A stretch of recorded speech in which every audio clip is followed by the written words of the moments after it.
அனைவருக்கும் எனது பணிவான வணக்கம். இன்றைய தினம் ஆவணி மாதம் 21ஆம் நாள் வெள்ளிக்கிழமை. நல்ல நேரம் சுபவோரை காலை 6 மணி முதல் 9 மணி வரை, மதியம் 1 மணி முதல் 1:30 வரை, மாலை 5 மணி முதல் 6 மணி வரை மற்றும் இரவு 8 மணி முதல் 9 மணி வரை. சூலம் மேற்கு காலை 10:48 வரை. பரிகாரம் வெள்ளம். திதி பிற்பகல் 3:03 வரை திருதியை, பின்பு சதுர்த்தி. நட்சத்திரம் காலை 9:26 வரை, அஸ்தம், பின்பு சித்திரை. ராகுகாலம் காலை 10:30 முதல் 12 மணி வரை.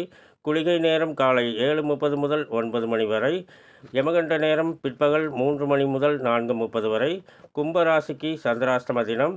இன்றைய கிரக நிலைகள்: ரிஷபத்தில் குரு, மிதுனத்தில் செவ்வாய், சிம்மத்தில் சூரியன் புதன், கன்னியில் கேது சந்திரன் சுக்கிரன், கும்பத்தில் சனி, மீனத்தில் ராகு. மேலும் விவரங்கள் அறிய என்றும் புலிப்பாணி என்ற ஜோதிட தலைப்பை பாருங்கள். நன்றி, வணக்கம், நல்வாழ்த்துக்கள்.